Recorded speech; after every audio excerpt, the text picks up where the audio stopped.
I still wake up some nights drenched in sweat, my heart pounding so hard it feels like it's trying to break through my ribs. Even now, almost a year later, I can still see her face, the look that destroyed me. My wife Elena, standing in the doorway of her father's tool shed, staring at me, and her sister tangled together. No screaming, no crying, just that one quiet sentence that cut deeper than any knife. I expected this from her, but never from you. That moment shattered everything. The air had been cold, heavy with the scent of sawdust and betrayal. I remember her eyes, not angry, not even surprised, just empty. She turned and walked away while I stood there, frozen, realizing I had just thrown away the best thing I ever had. Felina was my world. We'd been together for 15 years, had 3 beautiful children, 11, 5, and 4. We built everything together, a home, a life, memories, and I destroyed it.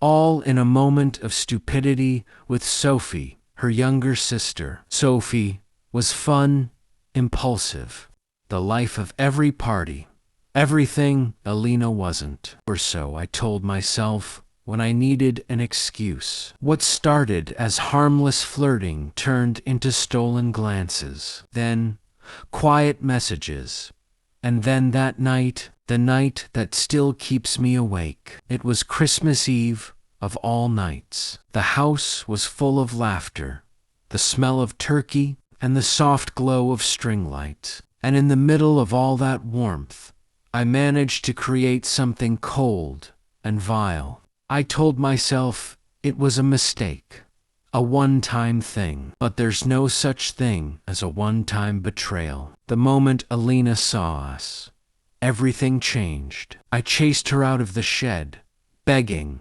stumbling over words that meant nothing. She didn't yell. She didn't even look at me. She just walked inside, took a deep breath, and carried on with the evening like nothing had happened. That silence was the beginning of my punishment.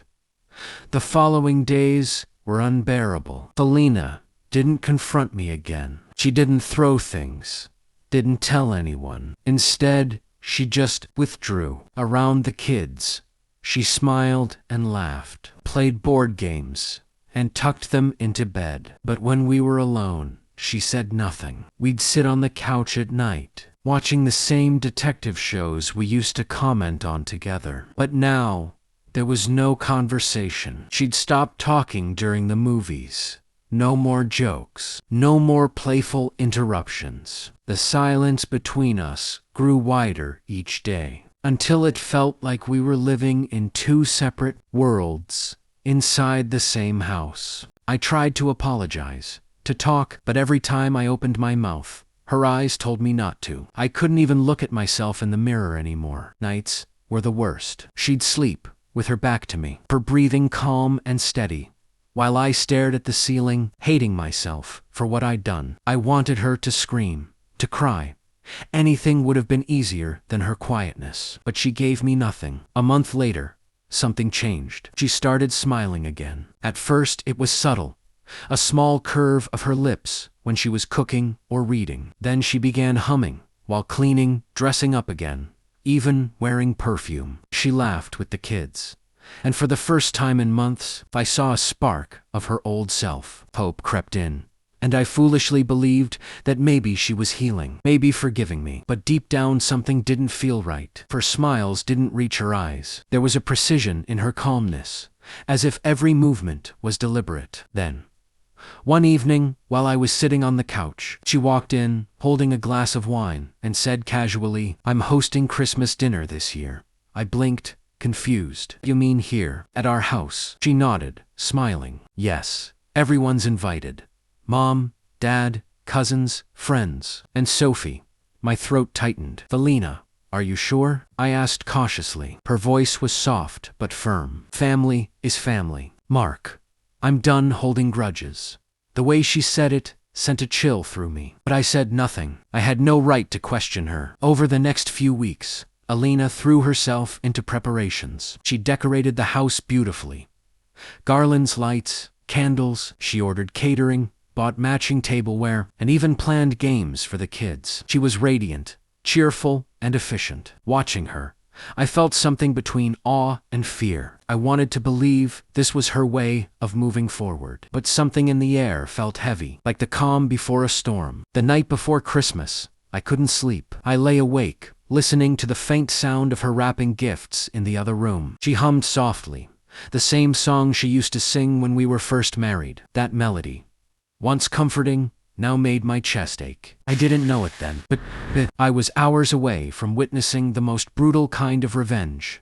Not one of anger, but of absolute composure. When Christmas Day arrived, the house looked magical. The scent of roasted chicken and cinnamon filled the air. Candles flickered, and snow fell gently outside. The kids were overjoyed, running around, showing off their gifts to their grandparents. I tried to help set the table, doing whatever I could to look useful. Then, around 6 in the evening, Sophie arrived. She looked uneasy the moment she walked in. Her usual confidence was gone, replaced by nervous glances and forced smiles. She hugged Alina awkwardly, whispering something I couldn't hear. Alina just smiled and said, softly, "I'm glad you came." Those 4 words carried a weight only I seemed to notice. Dinner went smoothly at first. The table was full of laughter, stories, clinking glasses. For a fleeting moment, I almost allowed myself to relax. Maybe Alina truly was trying to forgive me. Maybe this was her way of moving forward. But deep down, the unease wouldn't fade. She was too calm. For movements too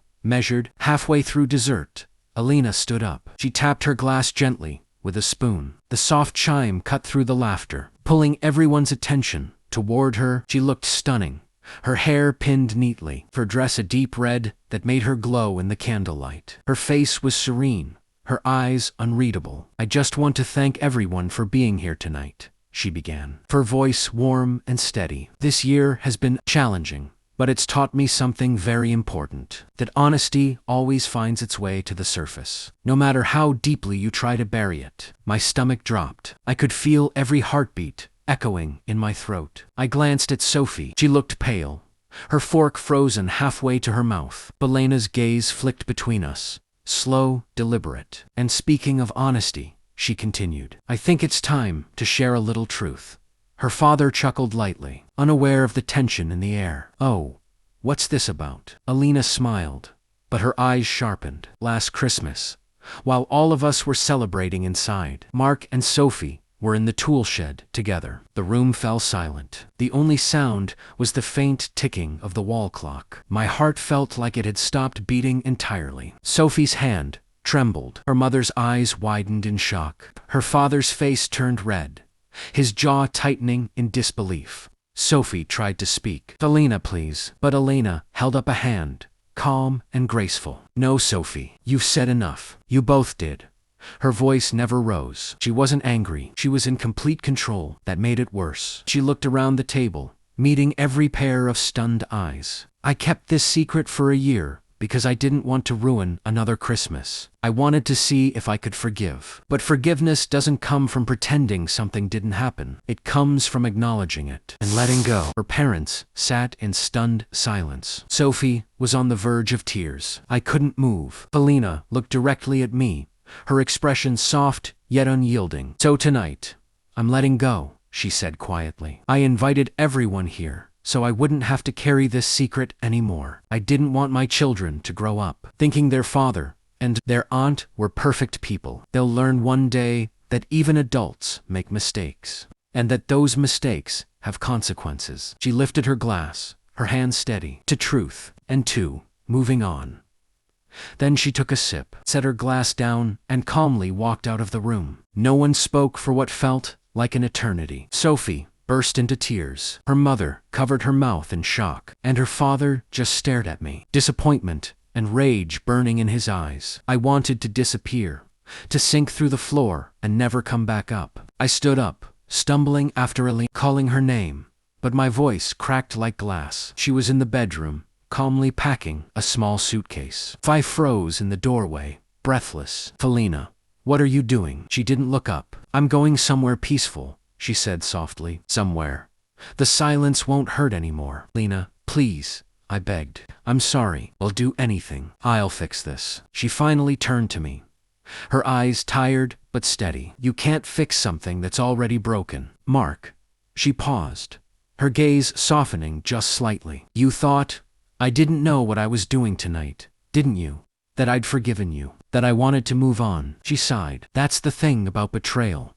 It doesn't kill love right away. It poisons it slowly until there's nothing left but emptiness." I took a step closer, my voice shaking. "Please, don't do this." She looked at me for a long moment, then smiled faintly. "You did this." And with that, she walked past me, suitcase in hand, her perfume lingering behind her like a final goodbye. The days that followed were a blur. Her parents called me a disgrace. Sophie left town in shame. The kids stayed with Alina for a while. When I finally saw them again, they looked different. Not angry, but distant. Even the youngest ones could feel that something had changed forever. The house became unbearably quiet. Every corner reminded me of her. Her laughter, her warmth, the sound of her humming while cooking dinner. Now there was only the echo of my own regret. I checked her social media sometimes, even though I knew I shouldn't. She looked happy, really happy, smiling, with friends, traveling, living again. She had found peace, and I had found nothing but silence. That's when I realized the truth about her revenge. It wasn't the public humiliation. It wasn't exposing me in front of everyone. For real revenge was peace, the kind that comes from letting go completely, while the other person rots in their own guilt. She took back her dignity, her strength, for freedom, and left me trapped in the ruins of my own making. Every night, I lie awake, replaying that moment in the shed, the look on her face, the calmness of her voice. I finally understand what she meant that night, when she said, "I expected this from her, but never from you." She wasn't angry, she was disappointed, and disappointment lasts far longer than anger ever could. Betrayal doesn't always end with shouting or violence. Sometimes, the most powerful revenge is silence, calm, graceful, and final. Alina didn't destroy me with rage. She destroyed me with peace. And now, every heartbeat is just an echo of her last words to me. "You did this."